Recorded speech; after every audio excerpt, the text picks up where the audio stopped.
네, 안녕하세요. 2020년 4월 23일 위성정보학개론 6주 2차 시 수업을 시작하도록 하겠습니다.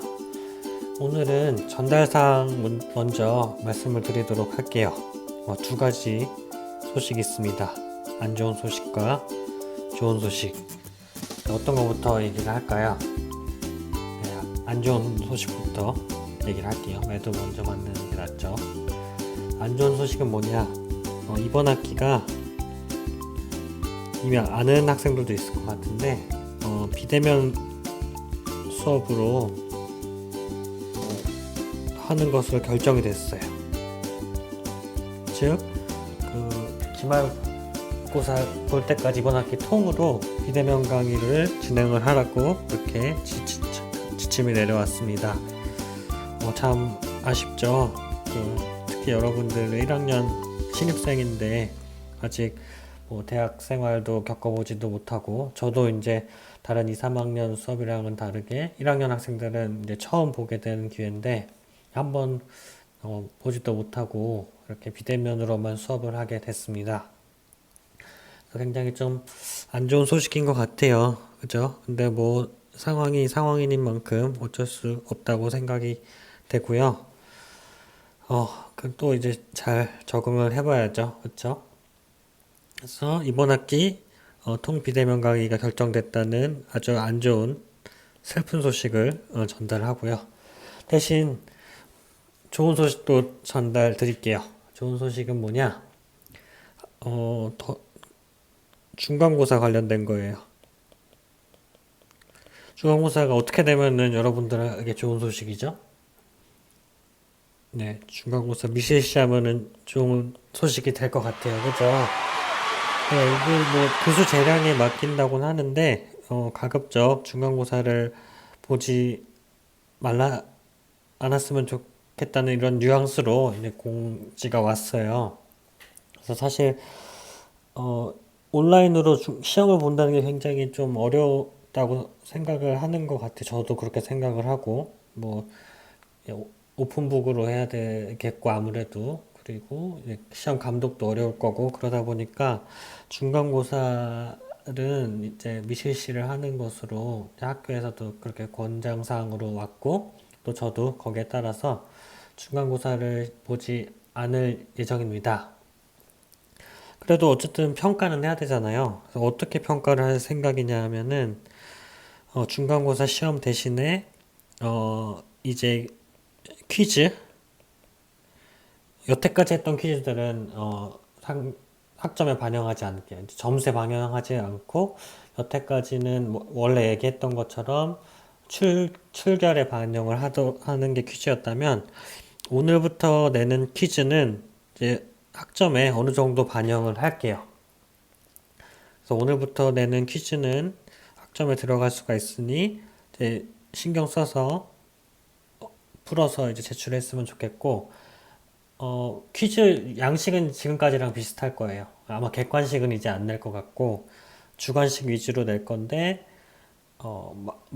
많이 조사하라는 건 내지 않으려고요. 많이 조사하는 걸 내면은 여러분들이 엄청 많이 찾으라 힘들 거고, 또 길게 답을 쓰면은 제가 평가하기도 너무 힘들어요. 그래서 제가 원하는 퀴즈 답안 제출 방식은 짧고 명료하게 정확하게 요점만을 쓰는 것을 여러분들에게 요구를 합니다. 그게 어떻게 보면 더 어려울 수 있겠죠? 그래서 앞으로 내는 퀴즈는 간단하게 요점만, 특히 이제 자기 생각을 그렇게 표현을 해서 퀴즈를 답안을 해주면 좋을 것 같아요. 물론 여러 문제에 따라서 당연히 문헌을 찾거나 인터넷 검색을 하는 거는 당연히 허용이 됩니다. 하지만 그렇게 찾은 것들을 그냥 컨트롤 C, 컨트롤 V 하면은 아무래도 좋은 점수를 받기 어렵겠죠. 그렇게 찾은 문헌들을 자기 나름대로 잘 해석하고 이해해서 그 중에 이제 핵심이라고 생각되는 부분만 딱 퀴즈 답안으로 제출을 해주면 좋을 것 같아요. 그렇게 하면 아무래도 좀 더 높은 학점을 받을 수 있겠죠. 앞으로 이제 몇 번 더 비대면 수업을 할지에 따라서 이제 각각의 퀴즈 점수가 어떻게 반영될지, 그리고 기말고사를 어떻게 하느냐에 따라서 또 어떻게 퀴즈가 반영될지가 정해지기 때문에 조금 더 구체적인 계획은 다음번에 더 자세히 알려드릴게요. 아직 저희도 공식적으로 이제 공고를 받은 상황이 아니라서요. 그래서 어쨌든 오늘부터 내주는 퀴즈는 중요하다. 그래서 퀴즈들을 열심히 푸는 것도 좋겠고, 또 근데 여태까지 열심히 해왔던 학생들은 억울할 수 있잖아요. 이제 앞으로 시험을 볼 걸 대비해서 미리미리 공부도 열심히 하고 퀴즈도 열심히 풀었던 학생들이 좀 불합리하다고 생각을 할 수도 있어서, 제가 생각하는 방향은 앞으로 퀴즈를 낼 텐데 그 퀴즈 중에는 예전에 냈던 것들도 일부 중복돼서 낼 수도 있을 것 같아요. 그렇게 되면은 예전에 뭐 자기 생각을 잘 표현해서 퀴즈를 제출했던 학생들은 똑같은 퀴즈를 내면은 좀 더 쉽게 그 퀴즈를 풀 수 있겠죠. 네, 그래서 그런 식으로 해서 여태까지 열심히 들었던 학생들에 대한 어떤 보상이랄까? 그런 거를 해줄 생각이에요. 그리고 제가 이미 알고 있어요. 뭐 전부 다는 아니지만 특히 열심히 답안을 쓰고 또 질문도 하고 그렇게 하는 학생들은 이미 제가 뭐 얼굴은 모르지만 이름은 좀 알고 있어요. 그래서 여태까지 본인이 열심히 했다 그렇게 생각하는 사람들은 이게 뭐 시험 안 봐서 너무 아깝다 그렇게 생각하지 말고 지금처럼 계속 열심히 하면 좋은 학점을 받게 될 거다라고 이렇게 긍정적으로 생각을 하면 될 것 같습니다. 그래서 중간고사를 미실시한다는 아주 좋은 소식을 전달을 했고요. 그리고 아직은 아까 잠깐 얘기했지만 기말고사나 이 기말고사에 대한 공지는 아직 나오지 않았어요. 추후에 다시 얘기를 해준다고 하더라고요. 그래서 뭐 기말고사 때만 되면 코로나 사태가 어느 정도 진정이 돼서 수업은 다 비대면으로 하지만 마지막 기말고사는 학교에 와서 뭐 시험을 본다든지 아니면은 뭐 레포트로 대체한다든지 아니면 뭐 다른 여러 방법들이 있겠죠. 그래서 기말고사도 조금 더 정해지게 되면 그때 다시 한번 공지를 하겠습니다. 그리고 좋은 소식 하나 더 추가하자면 이제 평가하는 방식인데요. 그 평가를 두 가지 중에 하나로 하면 된다고 그렇게 공지가 떴어요. 하나는 상대평가, 하나는 절대평가. 자, 상대평가는 우리가 일반적으로 하는 평가죠. 그렇죠? 근데 원래 일반적으로 뭐 어느 인원 이상이 되는 수업에서는 A 비율이 30%, B 비율이 40%, C 비율이 30%. 이 정도를 지키는 선에서 상대평가를 하게 되어 있었거든요. 근데 엊그제 내려온 그 운영 지침에 따르면 A 비율을 최대 40%, B 이하를 60%까지 해도 된다고 이렇게 공고가 나왔습니다. 어쨌든 학점은 더 좋게 줄 수 있는 상황이 된 거죠. 뭐 C에 대한 언급이 없는 거 보니까 학점을 C를 주지 않아도 되는 것 같아요. 아직 더 자세한 사항에 대한 공지는 제가 못 받아서 확실히 얘기할 수는 없지만 이렇게 이제 상대평가를 줄 수 있다고 얘기가 나왔고요. 혹은 이제 교수에 따라서 절대평가를 해도 된다고 얘기를 하더라고요. 절대평가라는 거는 말 그대로 이제 절대평가죠. 이때는 이제 근데 아직 이 절대평가에 대한 비율도 제가 받지 못했어요. 이게 아무리 절대평가라고 해도 전부 다 A뿔을 줄 수 있는 건 아닌 걸로 알고 있거든요. 뭐 그렇다 해도 저는 그럴 생각은 없고요.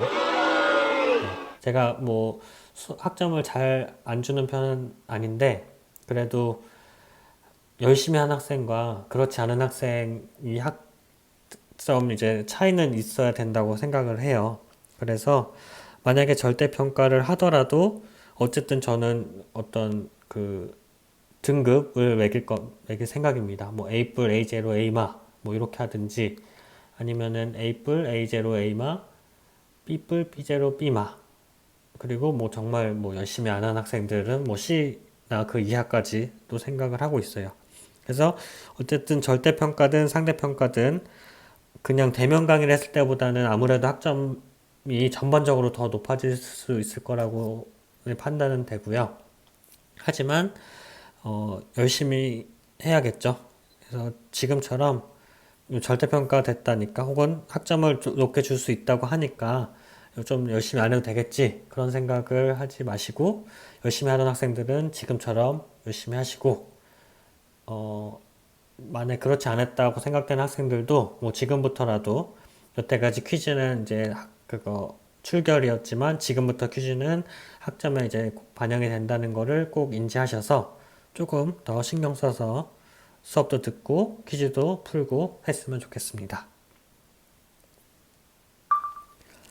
네, 전달사항은 그렇게 이제 말씀을 드리고 아주 중요한 얘기다 보니까 조금 길게 전달했는데 다음은 질문입니다. 질문이 특히 요번에 그 퀴즈가 있었죠. 퀴즈 문제에 대한 질문이 많이 있었어요.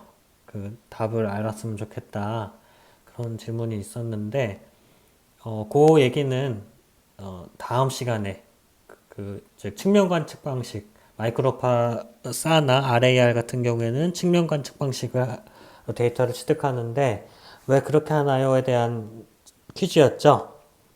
근데 그거를 생각보다 잘 정확하게 답을 말한 학생들이 몇 명 있었어요. 아직 뭐 현재까지 많은 학생들이 답안을 제출을 하진 않았지만 정확하게 맞춘 학생도 있었고 뭐 이렇게 문헌을 찾아봤는데 맞는 걸 찾은 학생들도 있고 뭐 틀린 걸 찾은 학생들도 있고 맞는 걸 찾은 학생도 이게 맞는지 안 맞는지 모르면서 그렇게 찾은 것처럼 보이는 경우도 있었어요. 얻어 걸린 느낌. 근데 어쨌든 생각한 것보다 다들 본인 스스로 고민을 해서 답안을 작성해 주는 상황에 되게 의의가 있다고 생각을 합니다. 네, 아직은 시험 제출 기간, 퀴즈 제출 기간이기 때문에 그거에 대한 답은 지금 말고 다음 시간에 전달하고요. 다른 질문사항, 그 전에 배웠던 초분강 영상에 대한 질문사항을 짚고 넘어가도록 할게요. 질문이 초분강 영상은 펜이 지금 배터리가 나갔네요. 잠깐 끊고 다시 갈게요. 네, 초분강 영상은 분강 밴드가 많고 연속적이고 파장폭이 좁은 세 가지 특징을 꼭 갖추어야 하는가? 이런 질문이 있었어요. 네, 초분강 영상 기억나죠? 하이퍼 스펙트럴 이미지. 요 세 가지를 모두 만족을 하죠, 일반적으로. 근데 이 중에서 질문을 할게요. 초분강 영상을 정의할 수 있는 가장 그 큰 특징은 세 개 중에 어떤 걸까요? 1번 분강 밴드가 많은 것, 2번 연속적인 파장, 혹은 파장폭이 좁은 것. 셋 중에 어느 게 이제 초분강 영상을 정의하는데 가장 연관이 있을까요? 네, 정답은 뭘까요? 네, 1번, 그죠? 1번이에요. 즉, 우리가 일반적으로 초분강 영상 혹은 초분강 밴드를 정의할 때 분강 밴드 수가 많은 걸 정의하죠. 딱 정해져 있는 건 아니에요. 딱 정해져 있는 건 아니지만 일반적으로 수백 개에서 수천 개의 밴드가 있다고 하면 우리는 일반적으로 초분강 영상이라고 합니다. 그럼 요 나머지들은 뭐냐? 연속적인 거, 파장폭이 좁은 거, 요거는 뭐냐? 얘네들은 일단은 이 초음악 영상의 정의, 분강 밴드가 많아지면 자연스럽게 따라오게 되는 그런 특성들이에요. 연속적이고 파장폭이 좁은 거는. 예를 들어 볼게요. 예를 들어서 펜크로매틱 뭐죠? 전정색 영상이죠. 펜크로매틱 이미지가 약 0.4 마이크로미터에서 0.7 마이크로미터 범위에서 이 파장폭을 이용해서 펜 영상을 얻는다고 가정을 합시다.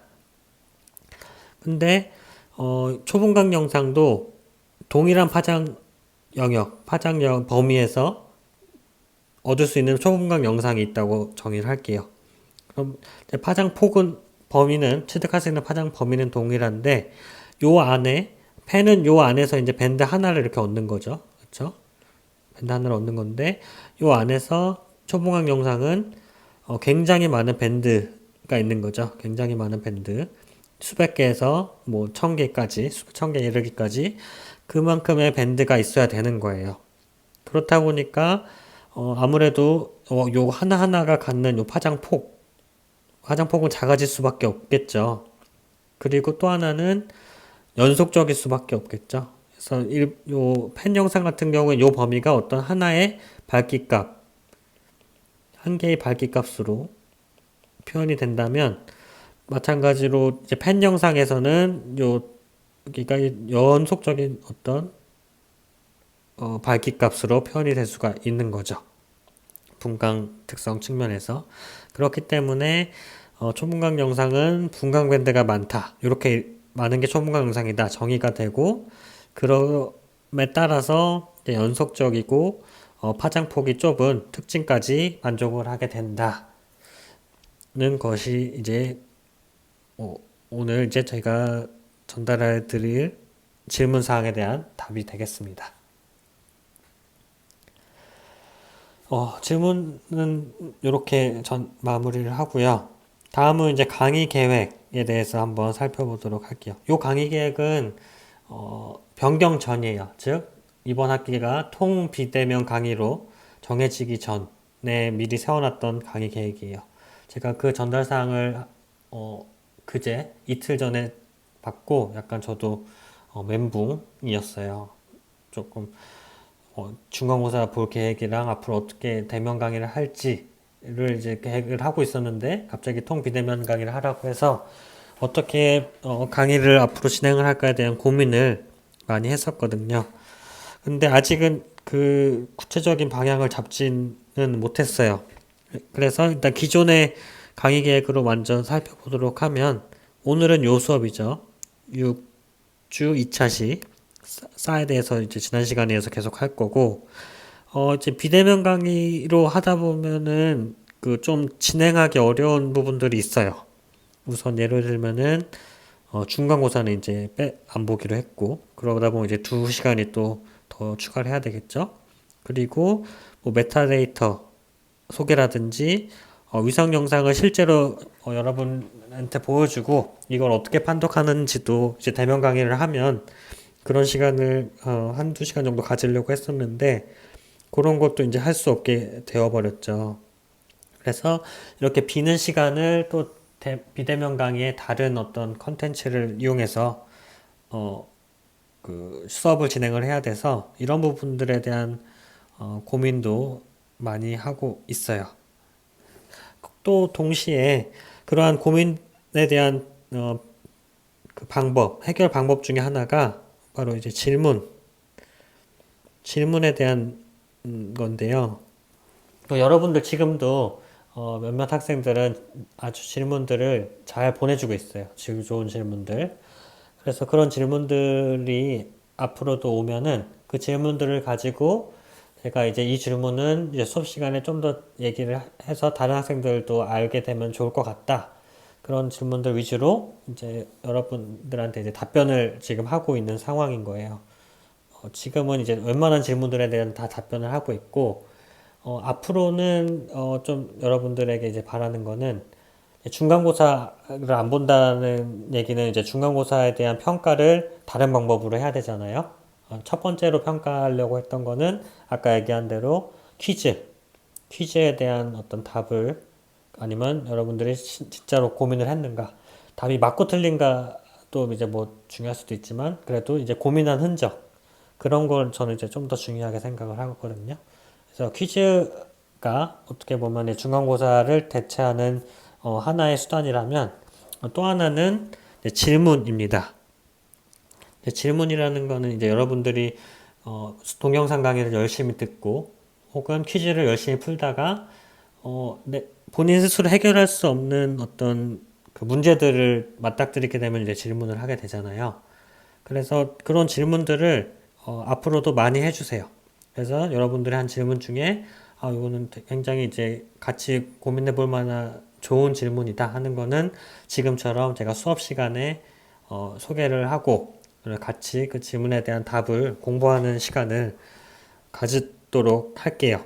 그러다 보면 이제 그런 시간으로 수업의 일부는 좀 더 채워질 수가 있겠고, 이게 뭐 진도를 다 나가는 것도 중요하지만 배운 거를 더 깊이 있게 이해를 하는 게 더 중요하다고 생각을 하고, 그걸 할 수 있는 게 이제 바로 이제 질문이라는 하고 그에 대한 답을 해주는 거라고 생각을 하거든요. 그래서 여러분들이 이 시간 이후부터는 조금 더 이제 본인 스스로 이것저것 고민도 해보고 생각도 해봐서 많은 질문들을 해주면 좋을 것 같아요. 그래서 어, 그 중에 이제 이렇게 수업 시간에 소개되고 하면은 아무래도 뭐 학점에 엄청 많이 반영을 하기는 어렵겠지만 어느 정도 학점에 이제 반영을 하도록 할 생각입니다. 그러면 여러분들이 더 이제 능동적으로 액티브하게 수업도 듣고 또 퀴즈도 풀고 할 수 있을 것 같다는 생각이 들어요. 그래서 질문도 많이 해주시기 바랍니다. 네, 그럼 이제 본 수업으로 넘어가도록 하겠습니다. 지난 시간에 실개구 레이더, 리얼 아퍼처 레이더에 대해서 간단하게 언급만 하고 마무리를 했었죠. RAR이라고 하는 실개구 레이더가 뭔지 한번 읽어보면 플랫폼의 진행 방향에 대해 측면으로 폭이 좁은 빈 모양의 마이크로 퍼펄스를 발사해서 대상물로 되돌아오는 후방 산란파를 수신해서 그로부터 지표면의 영상을 얻는 것을 말한다 라고 했었죠.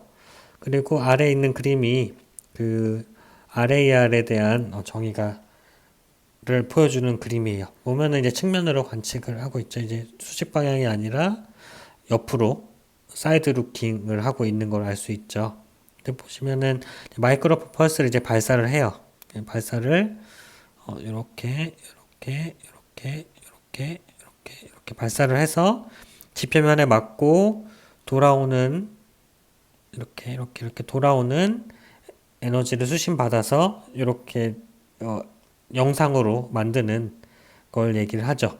요 그림을 보면은 먼저 요 이제 가까운 거 속도는 이제 빛의 속도는 정해져 있기 때문에 가까운 물체일수록 더 빨리 표현에 맞고 돌아와서 이제 센서에 기록이 되겠죠. 보면은 좀 더 이렇게 크게 그려볼까요? 이렇게 그리다 보면은 아무래도 요 가까운 쪽에 먼저 맞고 들어오겠죠. 그래서 이쪽에 먼저 맞고 돌아오는 애들이 이렇게 시그널이 있겠고, 그 다음에 가까운 여기 나무들이 되겠죠. 나무들에 대한 이제 돌아오는 신호, 후방산란 에너지, 그리고 또 쭉 가다가 여기 산, 강도 이렇게 강은 이렇게 수신되는 에너지가 작고 반면에 요 산 같은 경우에는 굉장히 수신되는 에너지가 이렇게 커요. 그렇죠? 큰 에너지가 들어오고 다시 산 뒤에는 이제 에너지가 없다가 여기 나무에서 또 상대적으로 높은 에너지가 오게 되죠. 이 에너지의 높고 낮음을 통해서 이 지역이 어떤 특성을 갖고 있는지를 파악을 할 수가 있는 거죠. 예를 들면은 요 나무 지역을 보면은 나무 지역은 지표면 기복이 조금 기복이라고 해야 되나요? 높낮이가 있잖아요. 높낮이가 있다 보니까 아무래도 맞고 튕겨져서 다시 센서로 다시 비행기로 돌아오는 에너지가 많은 거죠. 예를 들어 이렇게 일반적인 땅 같은 경우에는 맞고 다른 쪽으로 튕겨나가는 이런 식으로 튕겨나가는 경우가 많이 있겠지만 이렇게 산 같은 경우에는 이제 난반사라고 하는데 여러 방향으로 이제 반사가 되고 그 중에 센서로 들어오는 에너지가 일반 이렇게 평평한 지역보다는 더 많이 에너지가 들어오게 되겠죠. 산은 지역은 어떨까요? 산 지역은 이렇게 높이 솟아있기 때문에 더 많은 에너지가 산에 맞고 튕겨 돌아오기 때문에 돌아온 에너지가 이렇게 커요. 그렇죠? 반면에 이제 산 뒤에는 또 이제 에너지가 없으니까 더 그만큼 적은 에너지가 들어오게 되는 거죠. 그건 이제 힐에 대한 힐 섀도우라고 하는데 요건 아마 다음 시간에 배울 예정입니다. 그래서 이렇게 수신되는 에너지 양을 가지고 이 지표면이 어떤 피복으로 구성되어 있는지를 알 수 있는 게 이 실개구 레이더 RAR의 특성이 되겠습니다. 근데 이 RAR 같은 경우에는 어떤 문제가 있다고 했었죠? 지난 시간에 잠깐 했었는데 안테나의 길이가 중요하다고 했었죠. 그러니까 높은 공간 해상도를 얻기 위해서는 안테나의 길이가 굉장히 커야 한다고 했었죠. 안테나의 길이와 어떤 지상을 관측할 수 있는 이 폭이 좁을수록 공간 해상도가 더 좋은 에너지를 얻을 수가 있는데 이들은 반비례를 합니다. 그래서 예를 들어서 200km 상공에서 25m의 해상도를 갖는 레이더 영상을 취득하기 위해서는 안테나의 길이가 2.4km가 되어야 된다고 하네요. 상식적으로 2.4km 길이가 되는 안테나를 만들 수가 없겠죠. 무슨 시간에도 얘기했지만 이런 안테나를 만들기도 힘들고 설령 만들었다 치더라도 위성에 와서 쏘아 올릴 수가 없잖아요. 지구 밖으로 보낼 수가 없잖아요. 그래서 이런 RAR 실개구 라이더 같은 경우에는 위성으로는 하지 않아요. 위성으로는 사용을 하지 않아요. 그래서 위성으로 사용하는 그 마이크로파 센서는 RAR이 아니라 이 RAR의 어떤 한계, 안테나 길이가 무한정 길어질 수 없다는 그런 한계를 극복한 기술인 SA, 신더틱 아퍼처 레이더, 알파벳은 여기 위에 있으니까 안 쓸게요. 라고 하는 합성 개구 레이더라는 기술을 가지고 이제 위성에도 마이크로파 센서를 탑재할 수가 있는 거죠. SA의 해상도 취득 원리는 한번 읽어볼게요. SA는 RAR과는 달리 매우 작은 안테나를 이용하면서도 어떤 특수한 자료 처리 기법, 이제 도플러 시프트라는 그런 기법을 이용해서 마치 매우 큰 안테나를 이용해서 자료를 얻는 것과 같은 고해상도 자료 획득이 가능한 그런 원리가 되겠습니다. 이러한 기술 덕분에 이제 위성에서도 마이크로파를 쏘고 받아들여서 데이터를 취득을 할 수가 있게 된 거죠. 네, 자, 그러면 RAR, 리얼 아퍼처 레이더와 SA, 신더틱 아퍼처 레이더를 한번 비교를 해보도록 할게요. 그림을 통해서. 그래서 리얼 RAR 같은 경우에는 안테나의 크기가 이렇게 있다고 가정을 해볼게요. 그래서 이 안테나가 궤도를 따라서 이렇게 돌고 있겠죠. 지나가고 있겠죠. 그러면은 이때 어떤 특정 파장 그 레이저 폭 이걸 이제 FOV라고 합니다. Field of View. 뭐 시야각, 관측각, 뭐 그런 촬영각 이렇게 얘기를 하는데 이 특정 FOV로 이제 데이터 지상에 대한 어떤 데이터를 취득을 하게 되겠죠. 그래서 물체가 이렇게 있으면 요거를 어떤 관측폭으로 FOV라는 관측폭으로 물체를 보게 되겠죠. 이 FOV는 요 안테나 길이, 이 안테나 길이와 반비례를 해요. 즉 안테나가 길면 길수록 더 이제 좁은 FOV를 갖게 되는 거죠. 좁은 FOV를 갖고 있다는 얘기는 여기 있는 이런 물체들을 이렇게 서로 다른 이제 폭으로 관측을 할 수가 있기 때문에 얘네들을 더 잘 구분을 할 수가 있게 되는 거죠. 반면에 이제 폭이 이렇게 더 넓어지면은 얘네들이 이제 동시에 그 같은 시간에 돌아오는 센서까지 돌아오게 되기 때문에 얘네들을 구분하기가 어렵게 되는 거죠. 이게 이제 RAR의 원리가 되겠고요.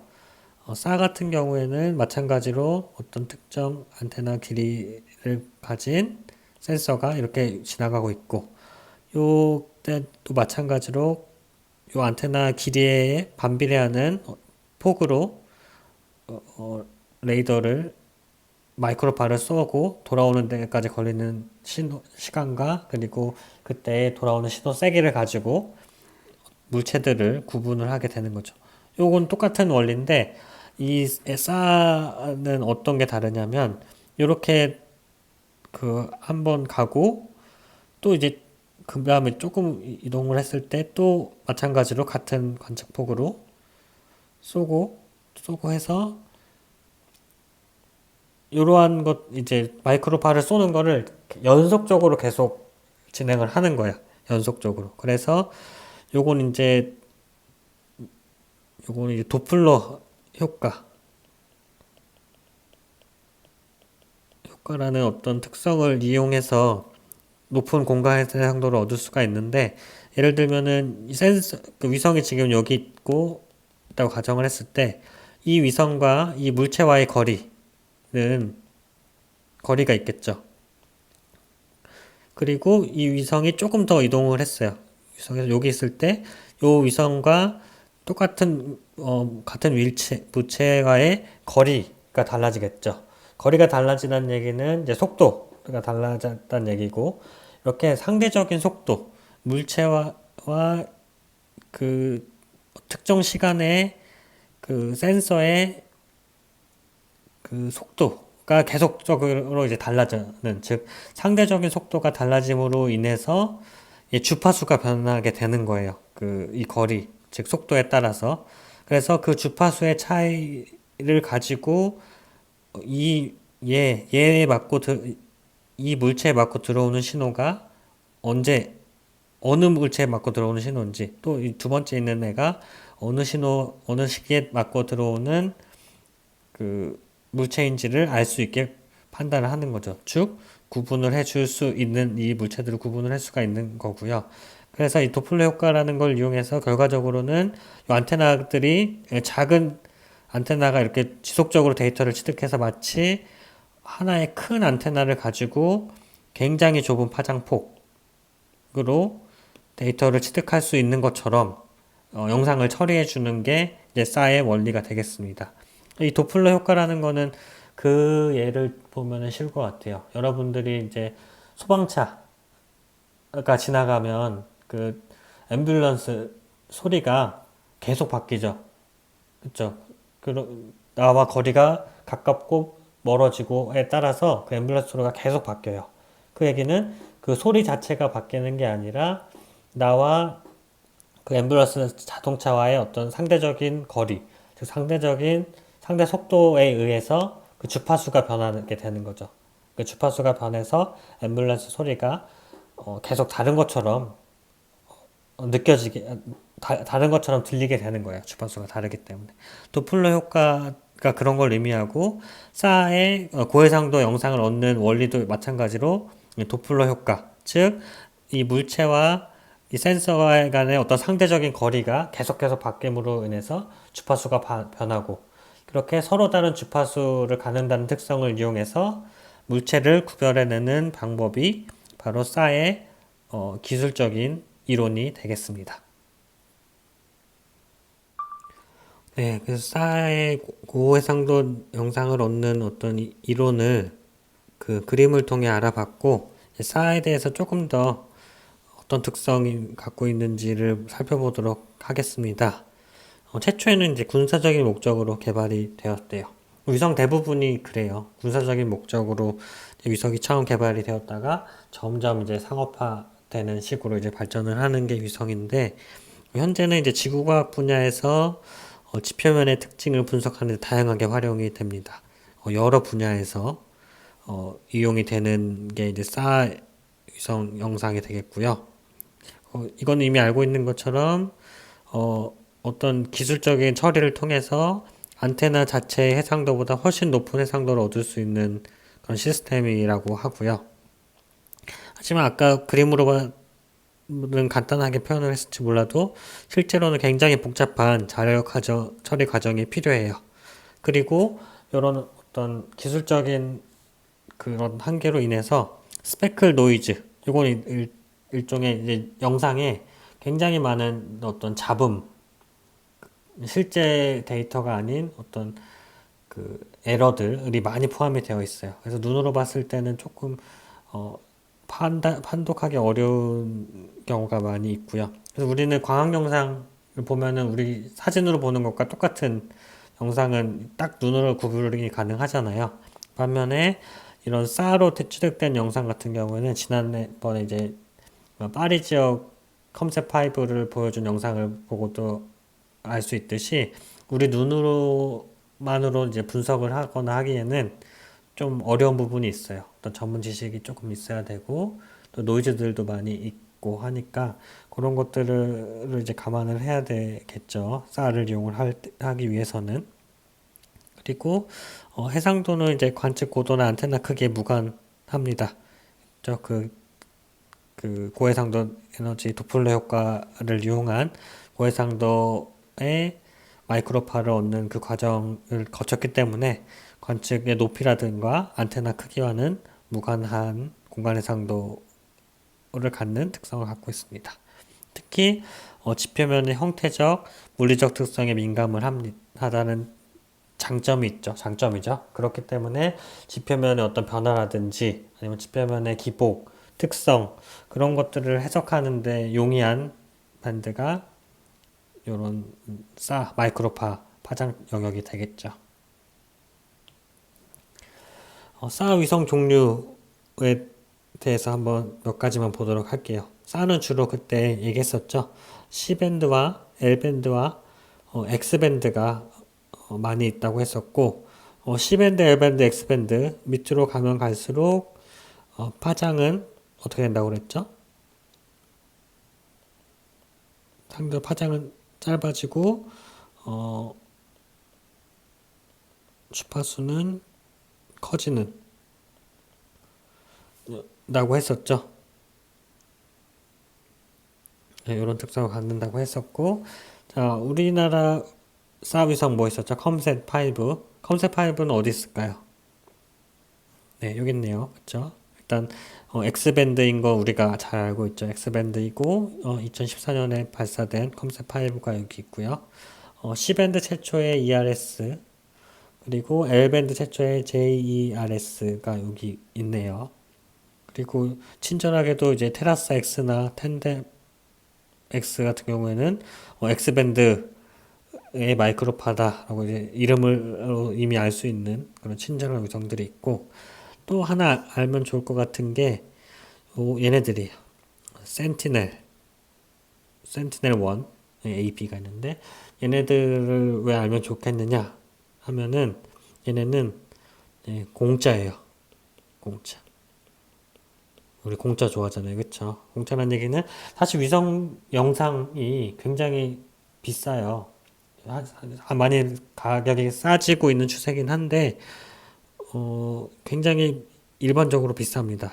옛날에 제가 이제 대학원 다닐 때만 해도 뭐 킥버드나 아이코노스 이런 영상 한 장, 그렇게 넓은 지역도 아니에요. 한 장을 샀는데 막 600만 원, 700만 원 이렇게 들었었거든요. 그런데 싸는 더 비쌌어요. 그렇게 비쌌는데, 요거 이사에서 발사한 위성인데, 사 위성인데, 이 센티넬 1A와 센티넬 1B는 무료로 다운받을 수 있도록 그렇게 제공을 해주고 있어요. 그래서 이런 위성들을 가지고 많은 분석들을 수행을 할 수가 있게 된 거죠. 한 요 정도 알고 있으면 좋을 것 같아요. 한 동그라미 친 정도의 사 위성들. 근데 뭐 어차피 중간고사를 안 보니까 뭐 외울 필요가 없겠네요. 네, 다음은 대전 지역을 사 영상을 가지고 촬영한 사진을 보여주고 있어요. 왼쪽은 ERS, 오른쪽은 JERS가 되겠죠. ERS가 좀 더 긴 파장으로 촬영을 한 거고 보시면은 뭐 차이는 있는 건 알겠죠. 차이는 있는 건 알겠지만 우리 뭐 저도 마찬가지고 요것만 가지고 있을 때 어떤 부분이 어떻게 차이가 나는지를 분석하기는 어렵죠. 좀 더 세부적으로 분석을 하기에는 어쨌든 동일 지역이라 하더라도 어떤 밴드의 마이크로파로 촬영을 하느냐에 따라서 서로 다른 정보를 얻을 수가 있다는 것을 보여주는 그림입니다. 네, 퀴즈입니다. 네, 아까 오늘 수업 시작할 때 얘기를 했듯이 오늘 퀴즈부터는 아주는 아니지만 전보단 좀 더 신경을 써야 된다고 했었죠. 그래서 오늘 퀴즈는 지난번에 냈던 문제를 한 번 더 내려고요. 지난 시간에 부담 없이 볼 수 있게 뭐 두 가지 냈었죠. 근데 첫 번째 거는 안 할게요. 사후위성과 광학위성의 차이점 조사. 이거는 이제 퀴즈가 아니고 이번 퀴즈는 아니고요. 두 번째 RAR과 SA가 측면 관측 방식 사이드 루킹으로 데이터를 취득하는 이유에 대해서 다시 한번 이제 조사를 해주면 됩니다. 지난 시간에 이미 잘 제출을 맞는 답이든 안 맞지 않은 답이든 제출해 주긴 했지만 오늘 수업을 했잖아요. RAR의 원리와 SA의 원리에 대해서 수업을 하면 아마 지난 시간보다는 조금 더 왜 측면 관측 방식을 하는지에 대한 그 힌트를 얻을 수 있었을 것 같아요. 조금 더 고민을 해보셔서 왜 얘네들 마이크로파 센서가 주로 측면 관측 방식으로 데이터를 얻는지를 다시 한번 고민을 해 보시기 바랍니다. 또 얘기하지만 답안을 작성할 때는 간단하게, 네. 그리고 딱 그 핵심을 집어서 본인이 생각하는 바를 작성을 해 주시면 됩니다. LMS 과제 게시판에 작성을 해주면 되는데요. 날짜는 하루 땡길게요. 4월 26일 일요일 11시 59분까지 자정까지. 왜냐면 제가 보통 월요일날 다음 시간 강의를 올리기 때문에 그 강의 올리면서 아마 그 왜 측면 관측 방식을 하는지를 얘기를 할 것 같아요. 그러니까 그 동영상이 올라오기 전에 그 답안을 제출해 주시면 됩니다. 네, 그러면 오늘도 수고 많으셨습니다.